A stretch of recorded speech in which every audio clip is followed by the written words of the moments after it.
Assalamualaikum warahmatullahi wabarakatuh. Innal hamdalillah nahmaduhu wa nasta'inuhu wa nastaghfiruh wa na'udzu billahi min shururi anfusina wa min sayyiati a'malina. Man yahdihillahu fala mudilla lahu wa man yudlil fala hadiya lahu. Asyhadu an la ilaha illallah wahdahu la syarika lahu wa asyhadu anna Muhammadan abduhu wa rasuluh la nabiyya ba'dah. Allahumma salli wa sallim wa barik ala nabiyyikal mustafa wa ala alihi wa sahbihi wa man tabi'ahum bi ihsanin ila yaumiddin. Alhamdulillah, ikhwati fillah rahimani wa rahimakumullah. Pertama kita bersyukur kepada Allah Subhanahu wa taala yang masih senantiasa menggerakkan hati kita untuk selalu memperhatikan agama kita, yang agama kita adalah modal utama kita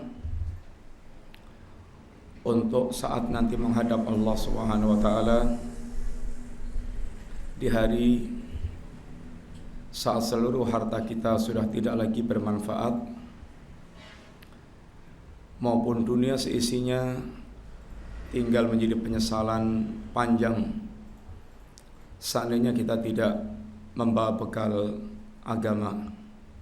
Yauma la yanfa'u malun wala banuna illa man atallaha bilqalbin salim. Ingatlah akan datangnya hari saat harta Anda sebanyak apapun, anak laki-laki Anda sehebat apapun, sudah tidak lagi bermanfaat kecuali orang yang datang kepada Allah dengan hati yang selamat. Hari-hari seandainya kita hanya menjadi pengumpul dunia hingga sampai sebanyak apapun dunia kita kumpulkan, hanya akan menjadi ratapan panjang. Ma aghna anni maliyah halaka anni sultaniyah. Aduhai, hartaku ternyata telah tidak berguna lagi. Aduhai, telah hancur kekuasaanku. Ayat ini dibaca oleh Harun al-Rasyid, seorang khalifah yang terkenal kehebatannya, keluasan kerajaannya,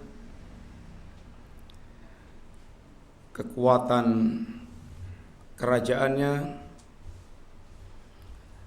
Akan tapi saat detik-detik menjelang kematiannya, seluruh apa yang dia miliki dari perkara dunia sudah tidak lagi memberi kemanfaat apapun saat badan telah lunglai dan nyawa akan dicabut oleh Allah Subhanahu wa taala. Sehingga beliau katakan, Allahumma arham ya man la yazulu mulkuh, waidat yang kerajaannya tidak akan pernah punah. Irham man yazulu mulkuh, sayangilah hamba yang kerajaannya telah punah. Khotibillah, pagi hari ini mari kita merenungkan apa yang Allah perintahkan kepada kita. Wadhkuru nikmatallahi alaikum. Ingatlah terhadap nikmat Allah yang Allah berikan kepada kalian. Hamba dalam menghadapi nikmat Allah Subhanahu wa taala ada di antara dua kenyataan seperti yang Allah sebutkan lafadz ayat yang persis, tetapi belakangnya menunjukkan perbedaan dalam mensikapi nikmat Allah Subhanahu wa taala. Yang kita maksud adalah firman Allah taala, wa in ta'uddu nikmatallahi la tuhsuha. Seandainya Anda berusaha untuk menghitung, merekap totalitas berapa nikmat Allah yang telah Allah curahkan kepada Anda, la tuhsuha, niscaya Anda tidak akan bisa menghitung nikmat-nikmat tersebut. Saking banyaknya nikmat yang Allah curahkan kepada kita. Karena apapun nikmat yang kita rasakan, semuanya datangnya dari Allah Ta'ala. Wa ma bikum min nikmatin faminallah. Apapun nikmat yang Anda rasakan, semuanya datang dari Allah Subhanahu wa taala. Zahiran wa batinan. Alam tarau anna Allah sakhara lakum ma fis samawati wa ma fil ard wa asbagha 'alaikum ni'amahu zahiratan wa batina. Tidakkah kalian perhatikan bagaimana Allah Subhanahu wa taala telah menundukkan buat kalian seluruh yang di langit, semua yang di bumi. Semua yang Allah ciptakan, apa yang ada di muka bumi ini dan apa yang Allah ciptakan secara umum di alam semesta ini, Allah peruntukkan untuk manusia. Huwallazi khalaqalakum ma fil ardi jami'an. Dialah Allah yang telah menciptakan ma fil ardi, seluruh apa yang ada di bumi ini, lakum, untuk kalian. Allah menciptakan langit dan bumi dengan menyertakan hukum-hukum yang ada di situ. Allahu khalaqa sab'a samawati wa minal ardi mithlahunna. Dialah Allah yang telah menciptakan langit yang 7. Demikian pula Allah yang telah menciptakan bumi semisal penciptaan langit. Dan Allah pula yang telah menurunkan dari setiap ciptaan itu amr atau perintah-perintah Allah, atau yang dikenal sekarang dengan hukum Allah. Huwallazi khalaqa sab'a samawati wa minal ardi mislahunna. Bagaimana surat At-Talaq yang berikutnya itu semuanya, kawan? Coba surat At-Talaq, lihat ayat yang terakhir.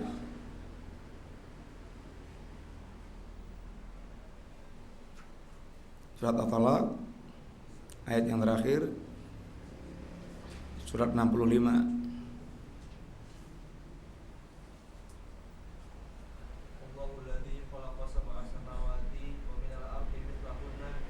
Yatanazzalu bainahuma yatanazzalu amra bainahuma.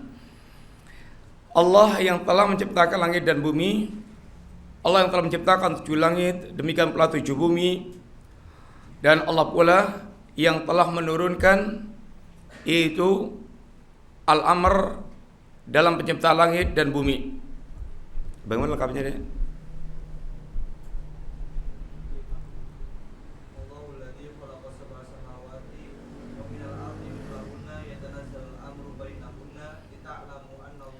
Ya. Dan Allah pula yang telah menurunkan al-amr di antara penciptaan langit dan bumi. Lita'lamu anallaha ala kulli syai'in qadir wa anallaha qad ahata bi kulli syai'in ilma. Agar kalian tahu bahwasanya Allah Subhanahu wa taala Maha mampu atas segala-galanya dan Allah ilmunya meliputi semuanya. Setiap ciptaan Allah, Allah berikan amrullah, yang orang sekarang kenal dengan istilah dengan sunatullah atau hukum alam, yang manusia dengan akalnya mengolah apa yang ada di alam semesta dengan hukum-hukum yang ada sampai menjadi fasilitas kehidupan buat mereka berkaitan dengan upaya memenuhi semua kebutuhan hidup di dunia sekarang ini.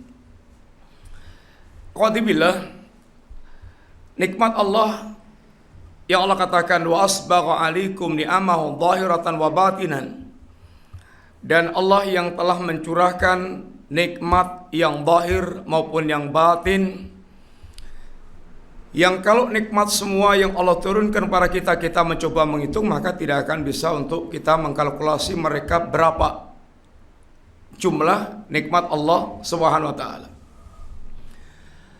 Ketika Allah katakan wa in ta'uddu nikmatallahi la tuhsuha, seandainya kalian berusaha untuk merekap, menghitung totalitas berapa nikmat Allah yang Allah berikan kepada Anda, niscaya Anda tidak akan sanggup. Di ujung ayatnya, ayat ini di dua ayat yang berbeda tapi ujungnya berbeda. Ayatnya persis wa in ta'uddu nikmatallahi la tuhsuha. Yang satu ditutup Allah dengan ungkapan innallaha la ghafurur rahim.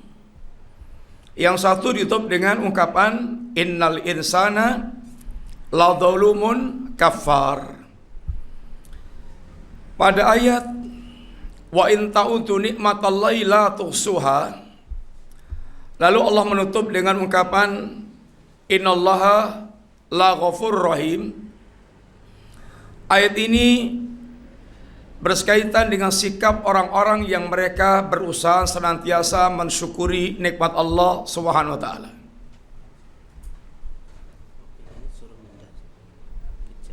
Gimana? Mobilnya yang punya ini suruh mindah. Oh, iya. Yeah. Mobil Kijang. Plat nomor K8688KH minta dipindah. Mobil Kijang. Mobil Kijang. Plat nomornya K8688KH.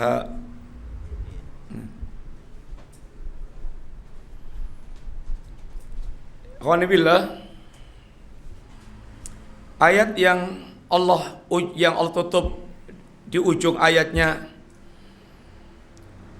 innallaha la ghafurur rahim.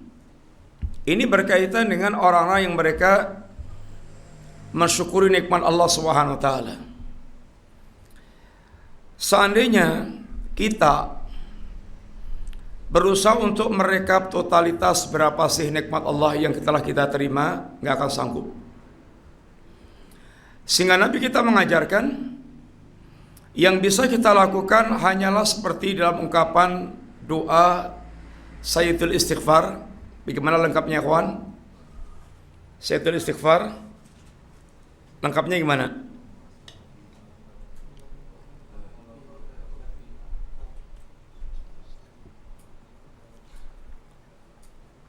Itu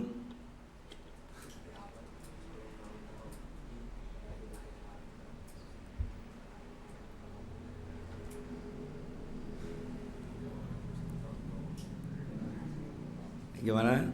Biasa baca Adhkar Sobah, Adhkar Masa,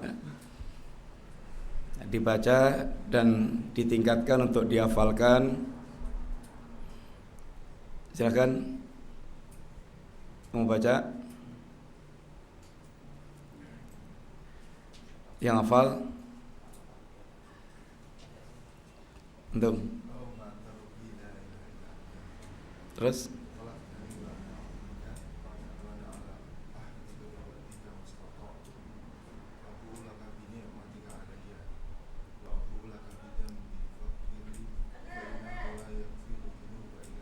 ya, artinya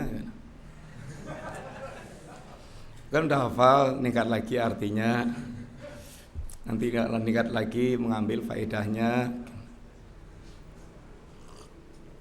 Kan Al-Quran juga pertama Iqra lulus, kedua lancar baca Quran, ketiga mulai tahu artinya, Keempat, mulai baca tafsir globalnya. Kelima, mulai tafsir detailnya, bisa ngambil faedah-faedahnya sehingga tadaburnya semakin mendalam. Dalam kalimat doa Sayyidul Istighfar ada penggalan kalimat diantaranya abu'u laka bidambi, abu'u laka bidmatika alayya wa abu'u laka bidambi. Ya Allah, aku benar-benar mengakui tentang seluruh nikmat yang telah Engkau curahkan kepadaku. Ini global. Semua nikmat yang Allah curahkan kepada kita mengakuinya.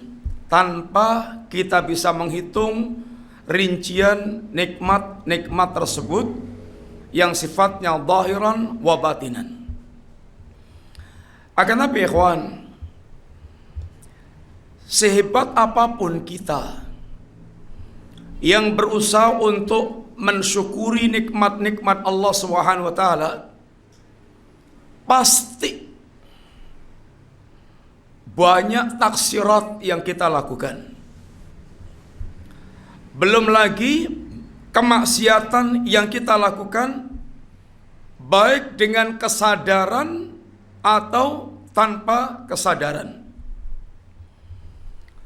Kita diperintahkan melaksanakan berbagai macam kewajiban-kewajiban seperti salat, puasa, zakat, haji, dan semisalnya dari semua kewajiban agama. Kalau kita sedikit merenungkan, maka setiap pelaksanaan kewajiban yang kita lakukan pasti banyak sekali taksirat, kekurangan-kekurangan yang menyertai kita dalam setiap kewajiban yang kita tunaikan. Salat umpamanya, yang tertuntut dari salat itu satu, secara zahir dia benar-benar ittiba kepada Nabi, gerakan-gerakan zahirnya dari takbiratul ihram sampai salam.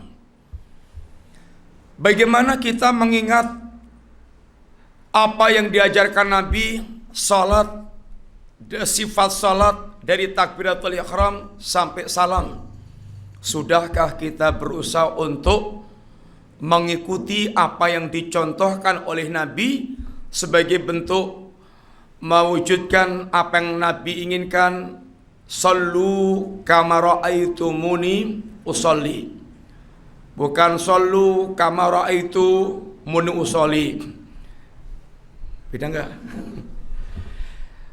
Ya, ini lihatlah, ini salatlah kalian sebagaimana Anda lihat aku salat. Sehingga apakah kita ketika salat telah membayangkan dari sejak takbiratul ihram sampai salam, beginilah nabiku menuntunkan salat. Yang kedua, tertuntut dari kita untuk khusyuk. Khusyuk dari awal sampai akhir salat kita. Karena mereka lah orang-orang yang akan mendapatkan keberuntungan dengan salat yang dilakukannya. Qad aflahal mu'minun. Terus berikutnya, ayat berikutnya bagaimana? Qad aflahal mu'minun alladzina hum fi salatihim khashi'un. Beruntunglah orang-orang yang beriman. Siapa itu diantaranya? Yaitu orang-orang yang mereka khusyuk dalam salatnya. Maka kita bisa menilai khusyuknya salat kita kira-kira berapa persen dari awal kita takbir sampai yaitu selesai. Dan tentu khusyuk pun bertingkat-tingkat. Maka kita akan mendapatkan taksirat yang sangat banyak. Sedangkan setiap amal kita ini akan dinilai kualitasnya berkaitan dengan kualitas batinnya. Setelah zahirnya kita berusaha untuk yaitu benar-benar mewujudkan apa yang diajarkan oleh Nabi, maka kualitas amal kita sangat ditentukan oleh kualitas batinnya. Kata para ulama, al-a'malu tatafadul bima tafadul ma fil qulub. Amal itu memiliki nilai keutamaan yang bertingkat-tingkat. sesuai dengan tingkatan keutamaan yang ada di dalam hati manusia. Apa yang ada dalam hati manusia? Yang sangat banyak. Amalan-amalan hati sangat banyak. Cinta, takut, harap, tawakal, kemudian perasaan, kerinduannya, dan semua yang berkaitan dengan amalan-amalan hati. Lalu beliau contohkan, ada dua orang yang salat, boleh jadi gerakannya sama, masjidnya sama, shofnya sama, bermakmum, berimam dengan imam yang sama, tapi selesai salat, perbedaan keutamaan yang dimiliki oleh keduanya bainas sama'i wal ardi, bainal masyriq wal maghrib, seperti jarak antara timur dan barat. Berapa meter jaraknya timur dan barat? Gak ada ukurannya. Artinya jauh, sangat jauh. Apa yang membedakan sehingga dua orang yang salat dengan gerakan yang sama, di masjid yang sama, dengan imam yang sama, terus selesai salat, pahala keduanya perbedaannya bainal masyriq wal maghrib, ma fil qulub, apa yang ada di dalam hati manusia. Maka disinilah seorang mukmin berusaha untuk senantiasa bagaimana memoles, memperbaiki hati dia, karena apalagi hati merupakan pusat perhatian Allah Subhanahu wa taala. Orang kalau ke salon, yang dipupuk apanya? Yang dipoles-poles, yang dipupuk apanya? Hah? Orang kalau ke salon, yang dipermak-permak, diperbaiki, dipoles-poles apanya? Hah? Wajahnya atau dengkulnya? Hah? Atau tungkaknya? Kenapa wajahnya? Hah? Kenapa wajahnya? Hah? Ya karena menjadi pusat perhatian wajahnya. Yang biasa manusia perhatikan wajahnya atau dengkulnya? Oh, Masya Allah dengkulnya. Ya wajahnya. Karena wajah pusat perhatian, maka yang diperhatikan serius adalah wajahnya. Seorang mukmin juga tahu yang menjadi perhatian pandangan Allah adalah hatinya. Innallaha la yanzuru ila suwarikum wala amwalikum walakin yanzuru ila qulubikum wa a'malikum. Yang Allah perhatikan ini hati kita dan amal kita, bukan rupa dan bukan itu harta kita. Maka seorang mukmin akan sangat perhatian dengan hatinya. Ikhwani billah, kembali bahwasanya nikmat Allah Subhanahu wa taala yang sangat banyak ini, kita tidak akan mungkin sanggup untuk merekap atau menghitungnya. Yang bisa kita lakukan hanyalah mengakui bahwa nikmat Allah sangat banyak. Kita nggak sanggup untuk merekapnya. Lalu bersama itu kita pun yaitu mengakui tentang dosa-dosa kita. Dari taksirat yang kita miliki, berbagai macam kekurangan-kekurangan kita yang kita miliki. Dalam setiap melaksanakan kewajiban-kewajiban yang Allah wajibkan pada kita, yang sehebat apapun kita telah berusaha untuk mewujudkan kualitas amal kita, mesti ada taksiratnya. Oleh karena itulah yang Allah perintahkan dan Nabi perintahkan pada kita dalam setiap kebaikan-kebaikan yang kita lakukan, agar kita mengiringi dengan banyak-banyak istighfar. Dengan banyak-banyak istighfar. Ketika Allah Subhanahu wa taala mensifati hamba Allah yang pada malam harinya qiyamul lail, yang pada malam harinya dia hidupkan malam dengan mengingat Allah Subhanahu wa taala, dengan berkhalwat kepada Allah taala, dia bukan begadang untuk maksiat dan hal yang sia-sia, tetapi Allah mensifati di akhir penghujung malam dengan bagaimana? Wabil ashari hum yastaghfirun. Di pagi harinya, di waktu sahurnya, mereka beristighfar kepada Allah Subhanahu wa taala. Ketika kita salat itu ketaatan atau maksiat? Ketaatan. Terus selesai salat kita diantaranya disunahkan untuk banyak atau untuk berzikir, membaca wirid. Setelah kita salat, yang kita baca diantaranya apa ya kawan? Astaghfirullah, astaghfirullah, astaghfirullah. Rasulullah Sallallahu Alaihi Wasallam ketika beliau diperintahkan oleh Allah berdakwah, qum fa'andir, ya Muhammad, bangkitlah, peringatkan manusia, serulah manusia kepada kebaikan, dan peringatkan manusia kepada dari berbagai macam kemungkaran, syirik dan yang lain-lainnya. Dan Nabi telah totalitas all-out dalam mengemban dakwah ini. Beliau dalam rangka tersampaikannya hidayah kepada manusia, beliau tidak pedulikan tentang dirinya. Apakah dia mau dicaci maki manusia? Apakah beliau akan diintimidasi oleh manusia? Bahkan sampai pada tingkat praktek rencana pembunuhan kepada dirinya. Beliau telah mengalami semua penderitaan berkaitan dengan dakwah ilallah, dari dicaci maki dengan ungkapan-ungkapan yang tidak selayaknya ditujukan kepada orang semulia beliau, majnun, kadzab, sahir. Ini ungkapan yang sangat tidak layak bagi beliau. Gendeng, kemudian pendusta, tukang sihir, semua gelaran yang diungkapkan ditujukan kepada beliau, beliau terima dengan sabar.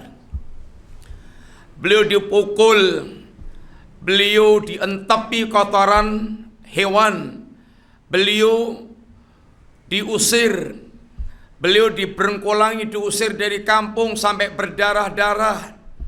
Semuanya beliau terima dengan penuh kesabaran dan tidak ada dendam untuk membinasakan mereka. Saat para nabi berdoa kepada Allah Subhanahu wa taala, Nabiullah Nuh berdoa kepada Allah agar menghancurkan kaumnya. Rabbi la tadar alal ardi minal kafirina dayyara. Ya Rabb, jangan kau sisakan orang kafir di muka bumi. Karena kalau mereka disisakan hanya akan menyesatkan hambamu dari jalanmu. Ketika sebagian nabi mereka menjadikan doanya untuk kehancuran kaumnya, Rasulullah SAW menjadikan doanya sebagai syafaat kelak dari kiamat untuk umatnya.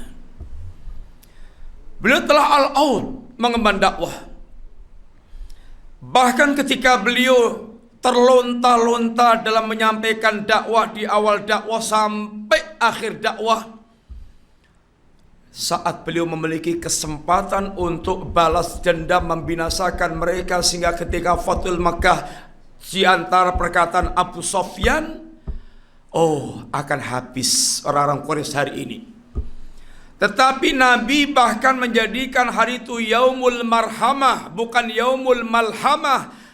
Hari yang penuh dengan kasih sayang, bukan hari untuk pembinasaan. Apa itu? Idhabu wa antum tulaqa. Silahkan kalian pergi, kalian tidak ada resiko apapun dari kami. Memaafkan kaumnya, memaafkan umatnya, sebagaimana Nabiullah Yusuf memaafkan saudara-saudaranya yang telah mencelakakan dirinya. Tapi, ikhwan, Nabi yang telah sedemikian rupa mewujudkan kualitas dakwahnya dan penghambaan atas perintah Allah untuk berdakwah, ketika Allah bukakan kota Mekah, apa yang diperintahkan Allah diantaranya fasabbih bihamdi rabbika wastaghfirhu, agar Nabi bertasbih memuji Allah dan meminta ampun kepada Allah Subhanahu wa taala. Dan inilah diantara pelajaran untuk senantiasa kita berusaha maksimal mewujudkan setiap kebaikan yang diperintahkan oleh Allah Subhanahu wa taala. Bersama itu hendaknya tawadhu selalu menyertai setiap kebaikan yang kita lakukan. Jangan pernah kita dibuat ujub dengan amal yang kita lakukan. Kenapa? Sehebat apapun amal Anda tidak dimasukkan karena harga amal yang telah Anda kumpulkan. La yadkhulul jannata ahadun bi amali. Tidak akan ada seorang pun yang masuk surga semata-mata dengan amalnya.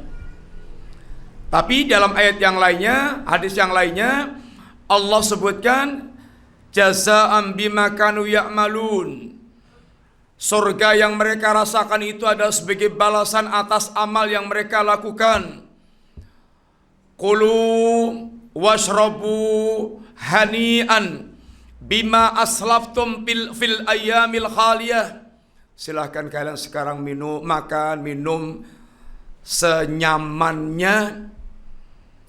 Kalau cowoknya itu ya monggo katuran dahar, katuran ngunjuk sak sekecanipun. Bima aslaftum fil ayyamil khaliyah, disebabkan karena amal-amal Anda yang telah lalu saat di dunia. Ikhwan, hadis yang pertama, tidak ada seorang pun yang masuk surga semata dengan amalnya. Hadis yang kedua atau ayat dan hadis yang berikutnya, manusia masuk surga itu karena amalnya. Gimana kira-kira penjelasannya? Silakan yang mau menjelaskan, ikhwan. Gimana penjelasannya? Yang ngantuk-ngantuk biasanya bisa menjelaskan. Gimana ikhwan penjelasannya? Pernah dengar nggak hadis itu? Pernah baca? Nah sekarang coba terangkan gimana? Karena yang penting al ilmu fis sudur, laisa fis sutur. Ilmu itu yang penting di hatinya, bukan di catatannya. Catatan ya perantara, qaidul ilma bil kitabah, ikatlah ilmu itu dengan catatan, tapi bukan sekedar dicatat ditumpuk terus. Tapi bagaimana ilmu berpindah ke dalam diri kita. Gimana penjelasannya, kawan?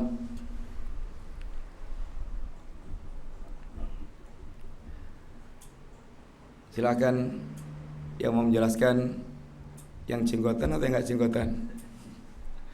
Ilmu tidak seiring dengan atau tidak sebanding dengan jenggot kita. Silakan yang mau jawab.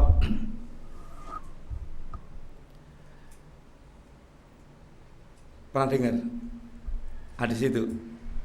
Gimana penjelasannya? Hah? Takut salah? Gak dosa. Kalau saya menangkapnya itu karena ada kesombongan. Gimana? Karena ada kesombongan dari amalnya, jadi menjadikan dia tidak masuk. Gimana? Antum?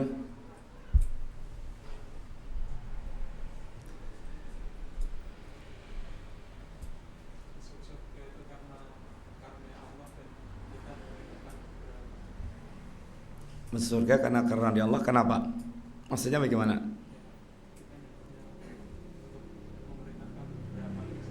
Fokusnya pada amal ini, pada amal. Allah tidak akan masukkan orang ke surga dengan amalnya.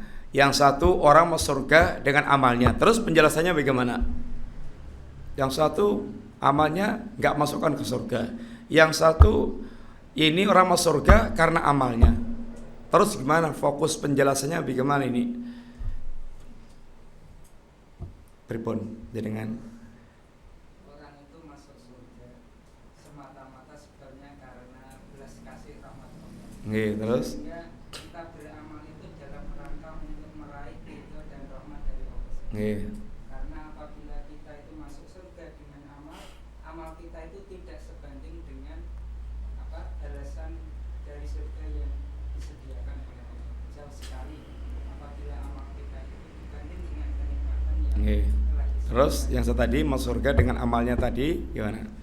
Amalnya itu dalam rangka hanya untuk meraih ridho dan rahmat dari Allah SWT. Gimana? Gimana?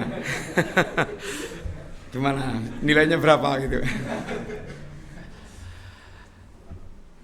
Penjelasan singkatnya, bab yang pertama, la yadkhulul jannata ahadun bi amalihi. Tidak ada seorang pun yang masuk surga bi amalihi. Baknya itu adalah bak saman, kata ulama. Bak saman ini bak yang memiliki makna harga. Tidak ada seorang pun yang masuk surga semata-mata dengan harga amalnya.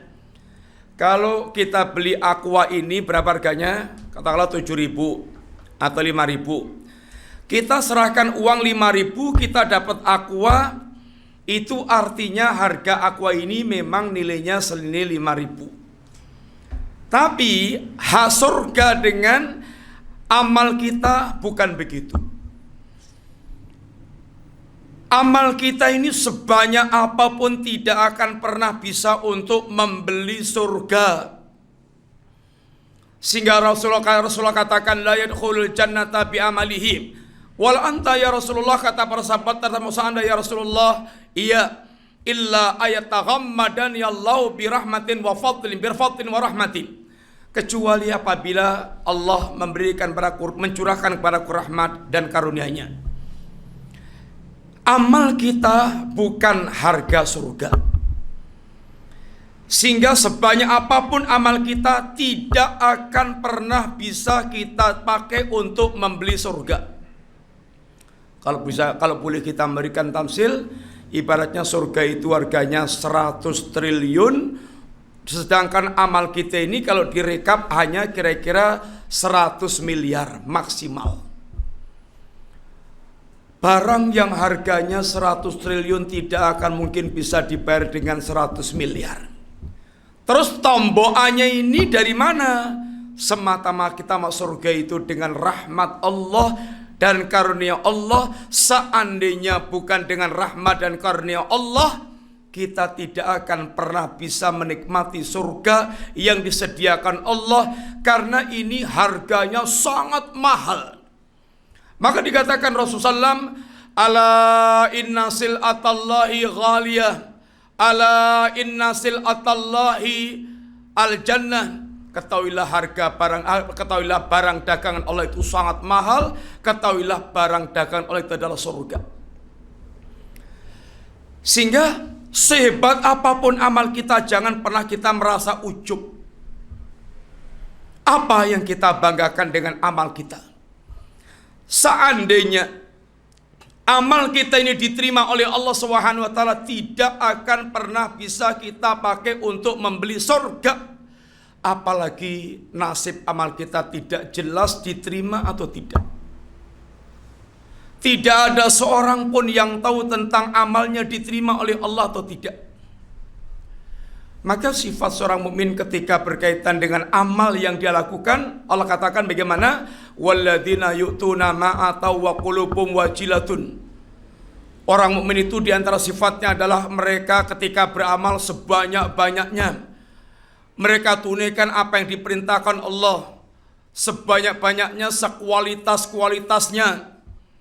Tapi kalau sudah berkaitan dengan yaitu penerimaan amal, wa qulubuhum wajilatun, hatinya itu ada rasa takut.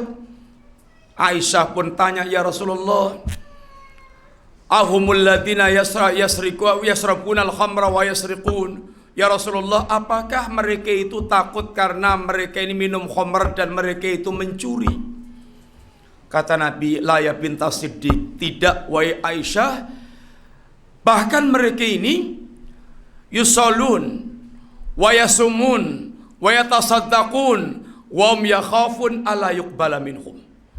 Mereka ini bahkan orang yang salat, orang yang berpuasa, orang yang sedekah, tapi kalau sudah berkaitan dengan penerimaan amal, mereka takut seandainya amal mereka tidak diterima oleh Allah Subhanahu wa taala.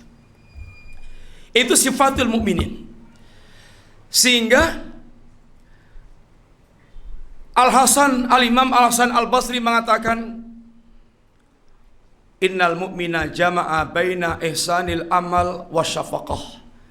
Seorang mukmin itu mengumpulkan antara yaitu amal dan rasa kekhawatiran. Orang mukmin itu kalau beramal semangat, baik dalam jumlah maupun kualitasnya, kuantitas maupun kualitasnya. Tetapi kalau sudah berkaitan dengan penerimaan amal, dia ada kekhawatiran. Dan ini bukan menunjukkan keterputusasaan mereka terhadap apa yang dia lakukan terhadap Allah Subhanahu wa taala, bukan karena keterputusasaan dari rahmat Allah taala. Tapi perasaan seperti ini justru senantiasa menimbulkan sikap positif. Satu, dia tidak akan ujub. Apa yang dia ujubkan, wong amalnya aja nggak jelas diterima atau enggak. Yang kedua, dia akan memperbanyak amal. Seandainya dia di satu amal ini nggak diterima, dia berharap ada amal berikutnya yang diterima oleh Allah Subhanahu wa taala. Yang ketiga, dia akan senantiasa muhasabah, mengoreksi amal dia baik sebelum beramal atau pasca beramal, qabla atau ba'da. Sebelum beramal bagaimana dia berusaha untuk memenuhi syarat diterimanya amal. Setelah beramal dia bagaimana mengoreksi yaitu kualitas amal yang telah dia lakukan selama tadi pelaksanaannya. Dan kalau sudah kira-kira bagus, bagaimana menjaga amalnya jangan sampai terbatalkan. Ini seorang mukmin. Beda dengan orang fajir. Wa innal fajira jama'a baina isa'atil amal wal amni. Adapun orang fajir itu mengumpulkan antara buruknya amal dengan rasa aman. Amalnya mawut-mawut, mabrut-mabrut, gak karuan, tetapi hatinya itu tenang, seakan-akan dia sudah layak menjadi penghuni Jannatul Firdaus, surga yang paling tinggi. Slogannya itu, kalau surga itu yang menghuni bukan seperti kita-kita ini, siapa lagi? Oh, Masya Allah, keduren. Sehingga PD-nya itu terlalu luar biasa. Beda dengan Abu Bakar As-Siddiq dan Umar Ibn Khattab. Kalau Umar, dan kita tahu siapa itu Umar, bagaimana keislamannya, bagaimana perjalanan keislamannya, bagaimana jasanya, bagaimana meninggalnya sebagai seorang syahid. Kata Umar, seandainya nanti di akhirat diumumkan seluruh manusia masuk surga kecuali satu orang, saya khawatir yang satu orang itu adalah aku. Itu Umar. Kata Umar, datang kepada Abu Bakar, akan datang pada Udzaifah. Wa Udzaifah, hal sammani Rasulullah SAW minal munafikin. Ya Rasulullah, ya wa Udzaifah, apakah Nabi mencatat aku dalam deretan orang-orang munafik?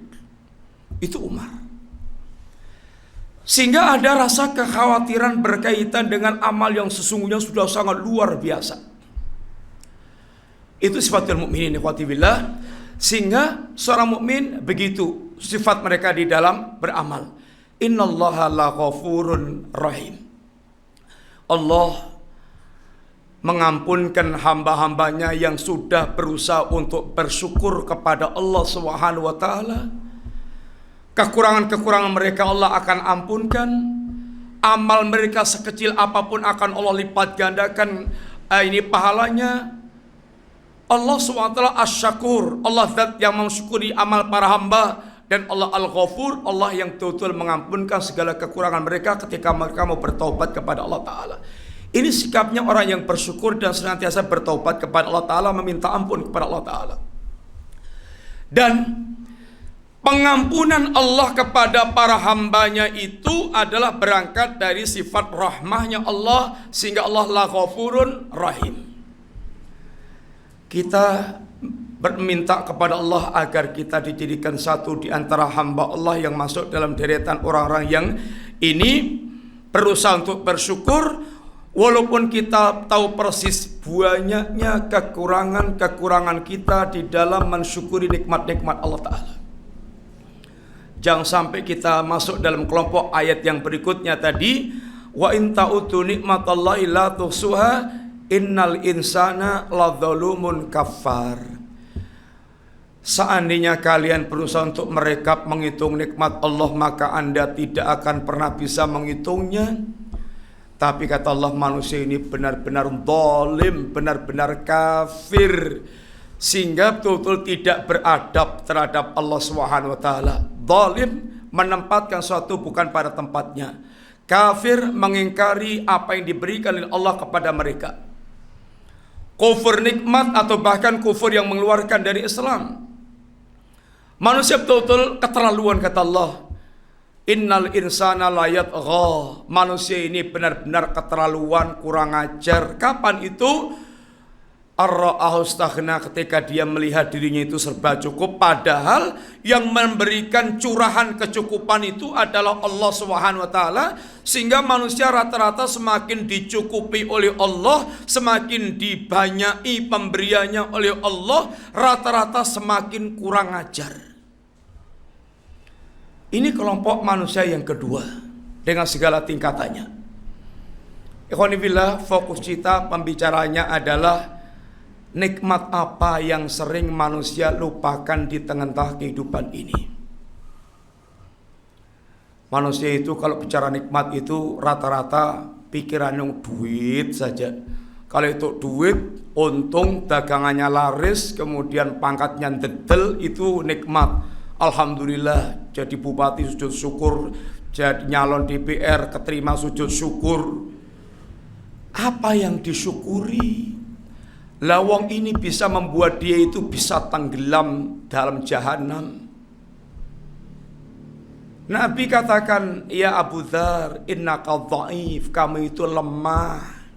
Ketika Abu Dzar minta kekuasaan kepada Nabi, aku berikan jabatan ini. Kata Nabi, ya Abu Dzar, innaka dhaif, kamu itu lemah. Antum dengan Abu Dzar gimana kira-kira imannya?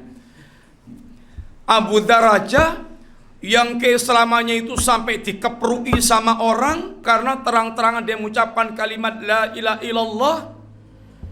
Itu dikatakan Nabi ketika dia berusaha untuk minta jabatan, wahai Abu Dzar, kamu itu lemah. Rata-rata orang hancur dengan jabatan yang dia emban, menjadi para pengkhianat dan menjadi para penipu. Apa yang disujud syukuri dengan menjadi pejabat dan menjadi, yaitu diterima sebagai ini apa yang dia inginkan itu dari perkara dunia. Antum dapat atau nangkap nyamuk sujud syukur enggak? Nangkap nyamuk. Antum dapat kiriman sak truk bangkai kambing sujud syukur enggak? Allah Subhanahu wa taala dan nabinya menjelaskan dunia kita ini kayak sayap seekor nyamuk, kayak bangkai kambing yang cacat telinganya, kayak tetesan air yang menempel di jemari ketika jemari kita dicelupkan ke laut lalu kita angkat. Dan malah Nabi katakan dunia kita tidak lebih dari kotoran yang keluar dari perut kita. Ini tamsil dunia. Tamsil dunia. Lau kanati dunya ta'tilu indallahi janaha ba'udah masyaqal kafir syarbatan ma. Seandainya dunia itu senilai dengan sayap seekor nyamuk, Allah tidak akan memberikan minum orang kafir walaupun seteguk. Kemudian kata Nabi ketika mendapatkan bangkai kambing ditawar-tawarkan sahabat gadang mau, kata Nabi, wallahi la dunya ahwanu 'alallah min hada alaikum. Demi Allah, dunia tidak lebih mahal, tidak lebih baik dibandingkan dengan bangkai kambing ini di sisi Allah Subhanahu wa taala bagi kalian. Mali dunya, apa urusanku? Mali wali dunya, apa urusanku dengan dunia? Saya dengan dunia itu perumpamanya adalah seperti di antara kalian istadalla tahta syajaratin thumma raha fatarakaha. Saya dengan dunia itu kayak Anda, di antara Anda pengendara yang kemudian ngeyup sebentar di bawah pohon, lalu dia istirahat, lalu dia tinggalkan. Hanya mampir istirahat sebentar lalu ditinggalkan. Dunia dibandingkan dengan akhirat, madunya fil akhirah illa mislu ma yaj'alu ahadukum isba'un fil yami falyanzur bima yarji. Perumpamaan dunia dan akhirat itu kayak diantara Anda mencelupkan jemarinya ke lautan lalu diangkat, lihat apa yang nempel di jemari Anda dari air laut. Apa yang disujud syukuri dari mendapatkan dunia yang Allah curahkan kepada dia. Nabi ditawari seandainya mau gunung Uhud itu akan dijadikan emas, diberikan kepada Nabi. Kalau ditawarkan pada Anda gimana? Diberikan gunung emas, saya diberikan emas sebesar gunung Uhud kepada Anda. Nabi nggak mau. Tahu nggak gunung Uhud itu berapa ton beratnya? Tontonan. Gunung Uhud itu panjangnya berapa? Kira-kira 7 kilo. Lebarnya kira-kira 2-3 kilo, tingginya kira-kira 150 meter. Berapa ton berarti? Ya nggak tahu. Rumahnya aja berapa ton? Tahu nggak? Nggak tahu. Seandainya gunung Uhud itu diwujudkan emas, Nabi nggak mau. Dunia itu hina, dunia itu rendah. Sampai ketika Umar itu sedang cari-cari Nabi, Nabi itu bangun tidur didapatkan ngeplek kloso. Kulitnya itu ngeplek kloso. Zaman dulu ya mungkin belarak-belarak, itu belarak-belarak kurma. Ngeplek sampai Umar nangis. Kata Umar, ya Rasulullah, Kisra wa Kaisar. Kisra raja mana ikhwan? Kisra raja mana? Kaisar raja mana? Wali enggak? Kisra raja mana? Kisra raja mana? Kaisar raja mana? Yakin? Kisra raja Persia, Kaisar raja Romawi. Kata Umar, ya Rasulullah, Kisra dan Kaisar pakaiannya bagus, kendaraannya bagus, kasurnya bagus, istananya bagus, megah, mewah. Wa anta Rasulullah, dan engkau Rasulullah. Ya Rasulullah, engkau utusan Allah yang punya kerajaan langit dan bumi. Begini engkau ya Rasulullah. Apa kata Nabi? Ya Umar, amma tardha anna laumud dunya walanal akhirah. Wahai Umar, tidakkah engkau ridho seandainya untuk mereka dunia dan untuk kita akhirat? Ini pendidikan Nabi kepada sahabat. Dan jadilah murid-murid para sahabat orang yang tidak memandang dunia. Pandangan mereka adalah ke akhirat. Sehingga ketika Umar ibn Khattab dia datang ke Palestina karena ingin menerima kuncinya Baitul Maqdis dari para Nasrani yang dia akan mau menyerahkan kunci Baitul Maqdis dengan syarat khalifah sendiri yang datang. Khalifah Umar datang dengan ditemani budaknya, gantian naik ontanya, sampai ketika mau sampai di Palestina harus nyeberangi parit, kemudian sandalnya dicopot, dikalungkan di lehernya, dilihat oleh Abu Ubaidah bin Al-Jarrah, dan kemudian dikomentari, ya Amirul Mukminin, kok begitu tampilan Anda? Khawatir kalau dilecehkan oleh orang-orang Syam ketika melihat penampilan Umar bin Khattab. Kata Umar, seandainya bukan Anda ya Abu Ubaidah yang mengatakan itu, lalu belum memiliki perkataan emas yang layak kita catat. Apa kata beliau? Inna kunna adzalal qaum. Kita ini dulu adalah orang-orang kaum yang hina, menyembah berhala, minum khamr, berzina, zalim, yang kuat makan yang lemah. A'azzanallahu bihadzal Islam, lalu kita dimuliakan Allah dengan Islam, menjadi ahli tauhid, menyembah hanya Allah, menjadi orang berakhlak, beradab. Famahma natlubul izzata bi ghairil Islam adzallanallah. Kapan saja kita ini mencari kemuliaan bukan dengan Islam, kita akan dihinakan oleh Allah Ta'ala. Kemuliaan itu dengan Islam, bukan dengan harta dan jabatan. Ini pendidikan Nabi dan hasilnya seperti Umar ibn Khattab. Ikhwan billah, apa yang disyukuri dari perkara dunia? Nikmat dunia itu nikmat yang rendah dan hina. Ikhwan billah, nikmat itu kalau dibagi kata Nabi dua. Ada nikmat dunia, ada nikmat agama. Innallaha yu'ti dunya illa man yuhib wa man la yuhib. Allah memberikan nikmat dunia ini kepada siapapun, baik yang Allah cintai atau yang tidak Allah cintai. Harta, jabatan, kemudian pangkat, kedudukan, ketampanan, anak, istri, dan perlengkapan hidup di dunia. Dzalika mataul hayati dunya, itulah bunga rampai kehidupan dunia. Wanita, anak-anak, harta yang banyak, baik itu emas, perak, kuda pilihan, sawah ladang. Dzalika mataul hayati dunya, itu Allah berikan pada siapapun. Bahkan ada istilah yang namanya istidraj. Apa itu? Istidraj. Istidrat apa itu, ikhwan?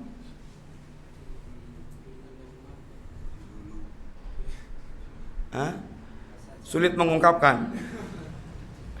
Saking buleg di dalam sulit mengungkapkan. Diulur urut gimana? Istidrat apa itu? Diujo. Gimana diujo itu gimana?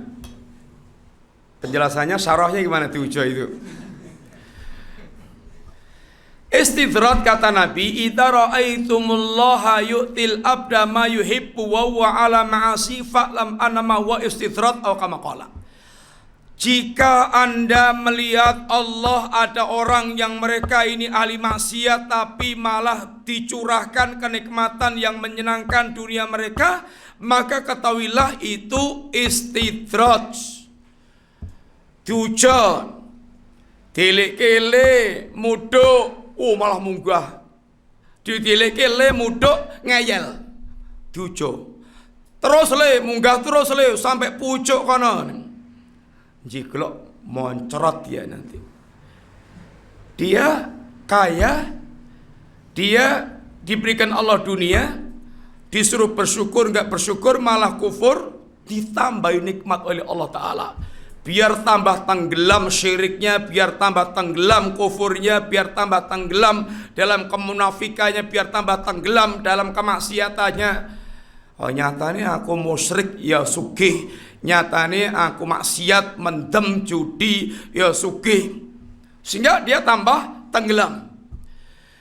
Sampai nanti Allah timpakan azab dengan mendadak, serta merta mereka pun putus asa dengan azab yang ditimpakan oleh Allah Ta'ala.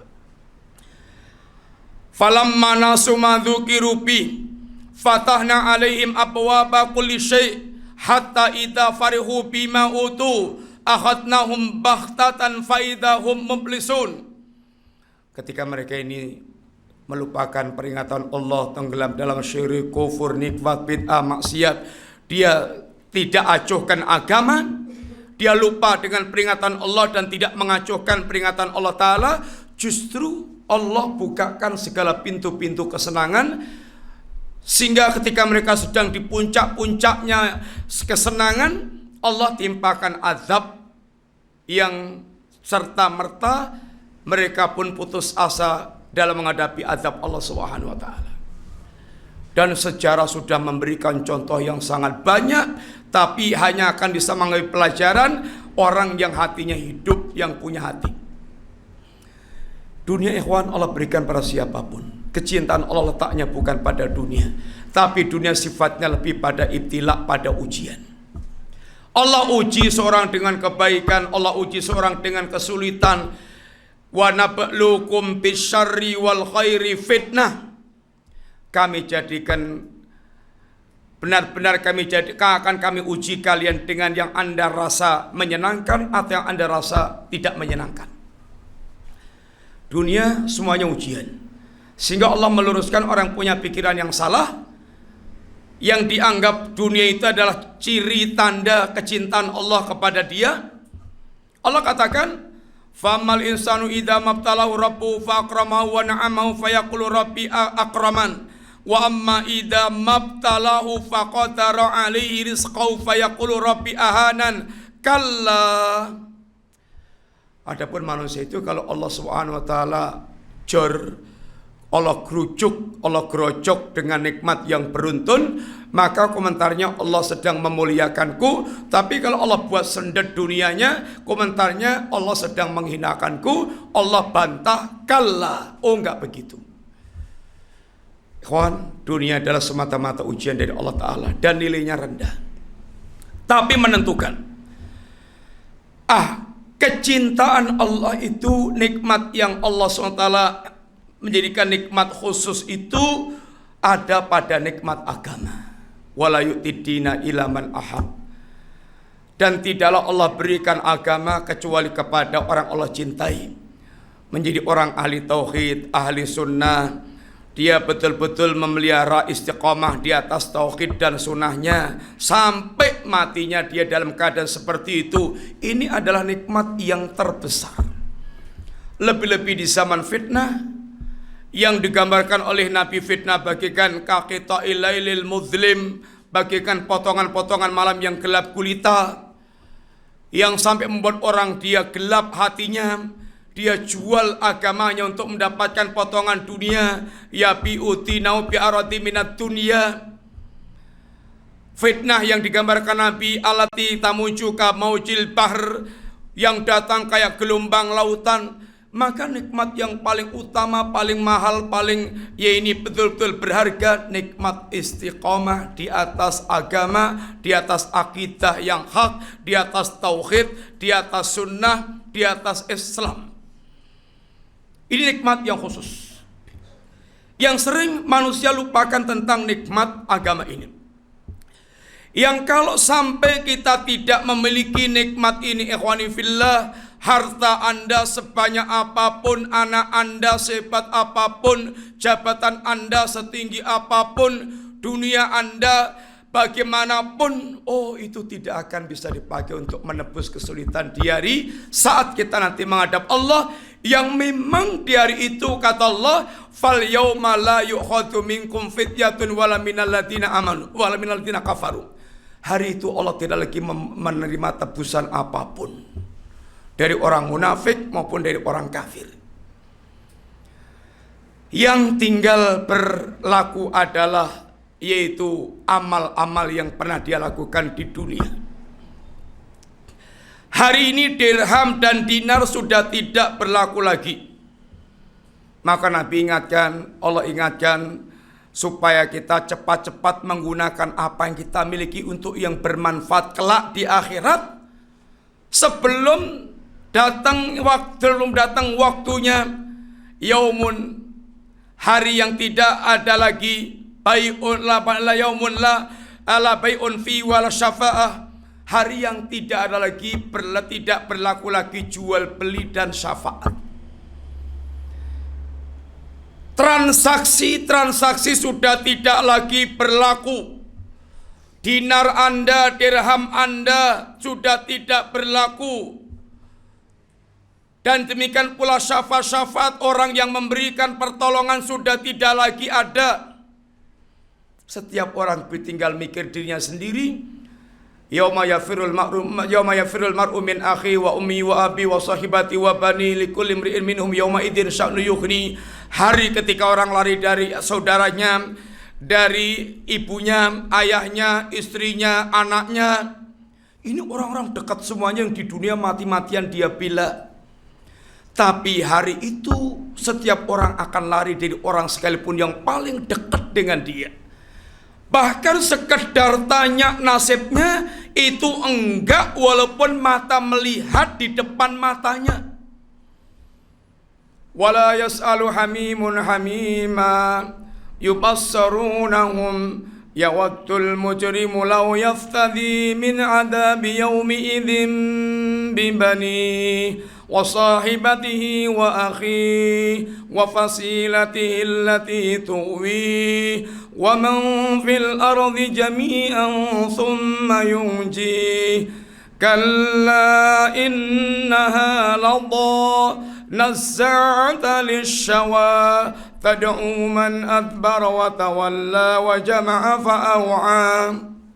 Allah katakan, hari itu teman yang tuduhnya lengket, dekat, karib, akrab, itu sekedar bertanya pun tidak. Mata mereka hari itu terbelalak, bukan tidak melihat. Sehingga orang yang waktu di dunia mujrim, dia berangan-angan seandainya bisa menebus kesulitan di hari itu sehingga selamat dari azab, akan dia tebus walaupun dengan anak kandungnya sendiri, kalau nggak cukup dengan istri dan saudaranya, kalau nggak cukup dengan keluarga besarnya, kalau nggak cukup dengan bahkan seluruh manusia di muka bumi. Tapi Allah katakan kalla, nggak bisa. Nggak bisa. Jahanam adalah azab yang api yang menyala-nyala, yang azabnya bisa mengelupaskan kulit kepala manusia, yang jahanam akan mengundang siapapun yang dulu berpaling dari agama dan hanya menghitung-hitung hartanya, tapi tidak pernah dia, dan hanya mengumpulkan hartanya, tapi nggak pernah dia keluarkan di jalan Allah Subhanahu wa taala. Ikhwati billah, harga agama kita mahal. Ini yang sering manusia lupakan. Yang kedua, ikhwan, nikmat yang perlu kita betul ingat adalah nikmat ilmu. Ilmu ini adalah nikmat yang sangat tinggi. Nikmat yang sangat tinggi. Tidak ada nikmat yang kita diperintahkan untuk minta tambahan kepada Allah kecuali ilmu. Kebutuhan kita banyak, segala macam kebutuhan kita di dunia itu banyak, tapi tidak ada yang diperintahkan oleh Allah untuk terus kita minta tambahan kecuali ilmu. Waqul Rabbi zidni ilma, dan ucapkan ya Muhammad, ya Rasulullah SAW, dan untuk kita semuanya, ya Allah tambahkanlah kepadaku ilmu. Doa kita juga, Allahumma inna nas'aluka salamatan fid din wa afiatan fil jasad wa ziyadatan fil ilmi wa barakatan fil rizki wa taubatan qoblal maut. Ya Allah, aku minta kepada Engkau selamatnya agama kami, jasad yang sehat yang dipakai untuk taat, tambahan ilmu setiap waktu, barokahnya rezeki, dan taubat sebelum aku mengalami mati. Ikhwan, ilmu adalah nikmat yang sangat tinggi, dan ilmu itu kita cari bukan karena kita sedang nganggur sehingga sak seloni. Tapi kalau untuk kerja dunia disempat-sempatkan, diselak-selakkan. Tapi kalau agama sak seloni. Antum kalau jualan itu sambil ngantuk-ngantuk atau gimana? Hah? Kalau pas jualan itu sambil ngantuk-ngantuk gini atau bagaimana? Orang jualan itu melili. Motonya itu melili. Bagaimana narik orang penjual dia untuk datang ke untuk beli barang jualannya, narik konsumen bagaimana tertarik datang. Intinya jualannya itu dia betul-betul serius. Agama ini kayak kita mencari dunia, kita cari agama ini, cari ilmu ini kayak mencari dunia. Ada talibul mal, ada talibul ilmi. Sebagaimana Anda semangat untuk mencari dunia, jangan lesu untuk mencari ilmu agama. Apalagi harga ilmu ini gak ada tandingnya. Gak ada tandingnya. Mulianya manusia di dunia ini hanya kalau dia punya ilmu. Harta dan dunia semisalnya hanya tambahan. Kata Nabi, innamat dunya li arba'ati nafar. Dunia itu untuk 4 kelompok. 1, abdun rasaqallahu ilman wa malan wa huwa yattaqi fi rabbah wa yasilu fi rahimah wa ya'lamu fi lillahi haqqah wa huwa afdalul manasil. Dunia itu isinya 4 orang, 4 kelompok manusia.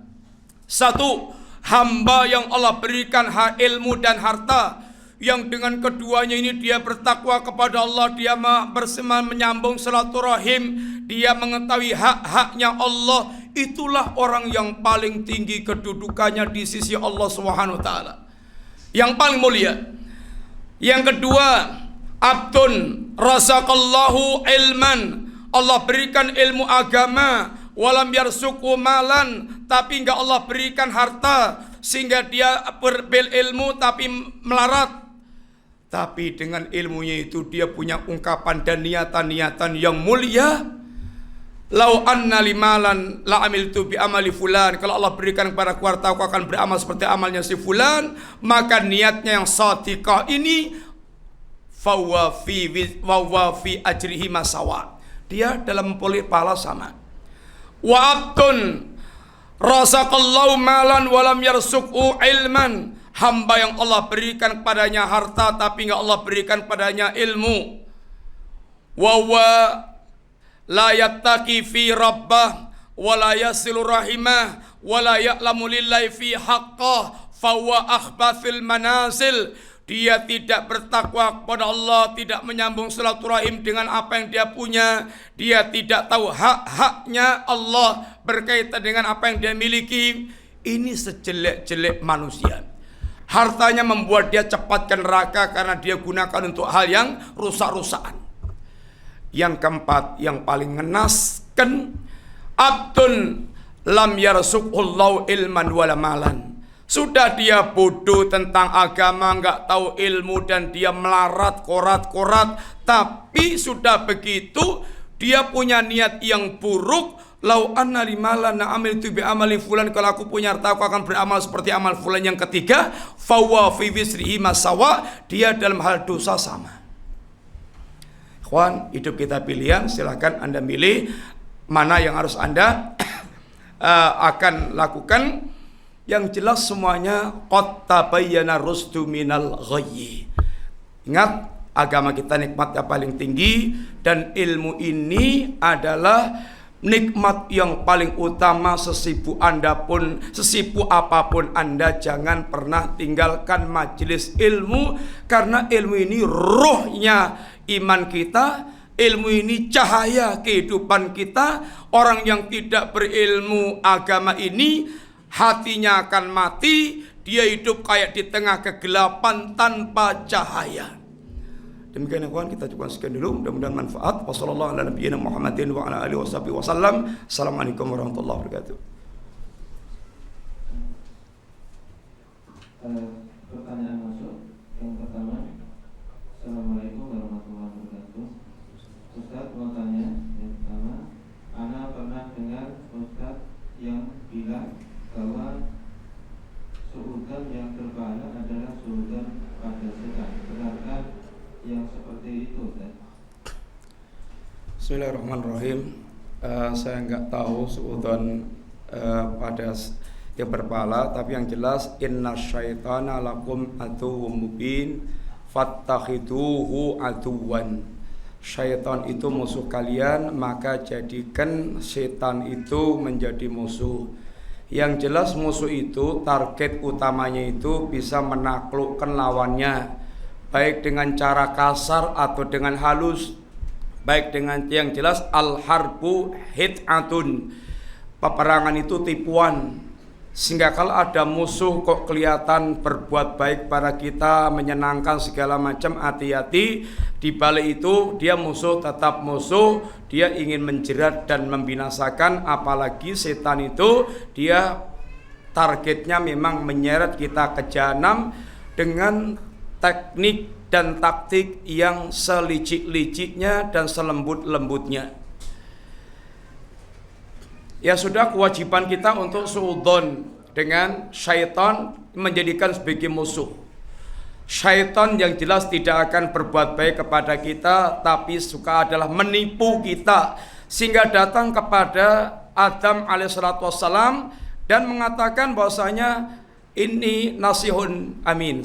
Atau intinya adalah saya hanya ngasih nasihat kepada kamu lu Adam, sehingga seakan-akan setan pengen berbuat baik kepada Adam. Karena nasihat itu artinya iradatul khair lil mansuh, kehendak baik untuk orang yang dinasihati. setan tidak ada keinginan baik untuk kita.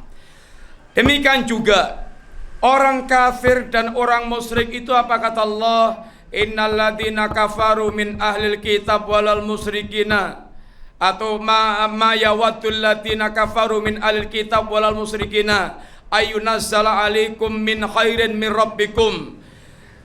Tidak ada sedikit pun keinginan sama sekali dari ahlul kitab atau orang musyrik untuk kalian mendapatkan kebaikan dari Allah walaupun sedikit. Kata Syekh Utsaimin, seandainya mereka bisa menahan tetesan air hujan supaya tidak netes kepada kalian, akan mereka lakukan.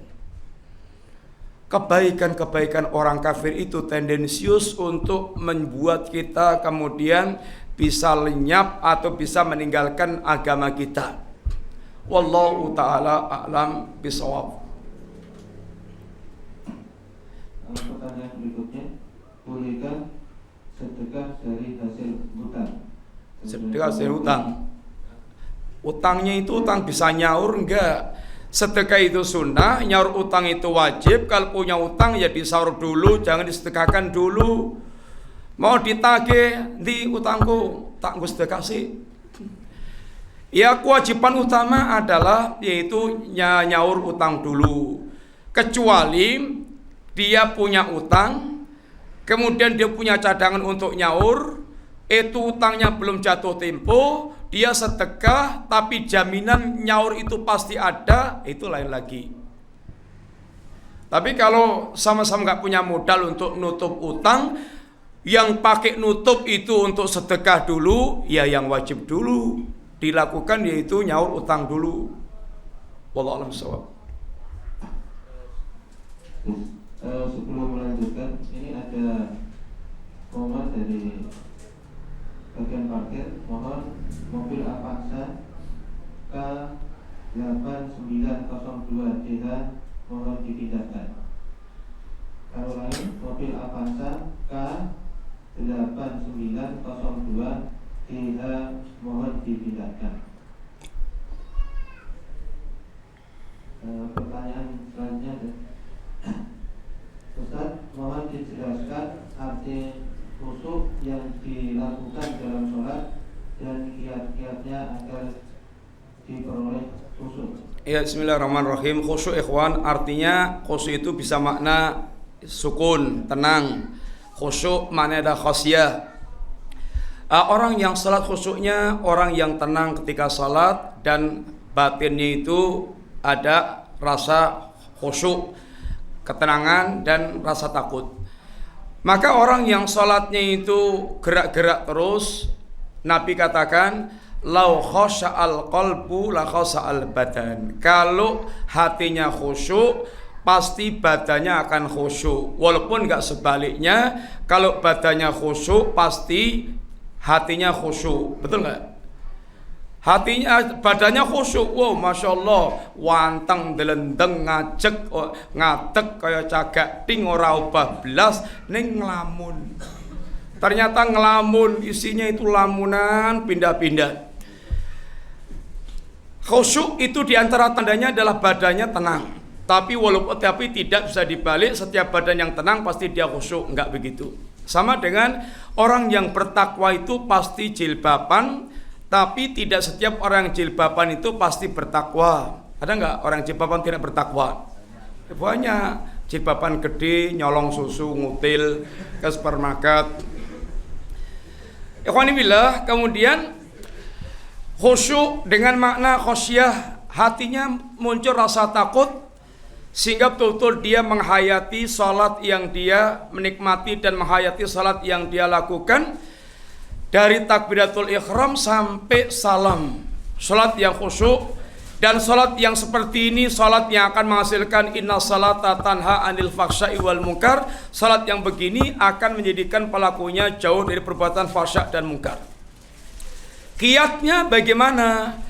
Kiatnya yang pertama, mintalah kepada Allah Subhanahu wa taala kekhusyukan, karena semua kebaikan itu biadillah di tangan Allah taala.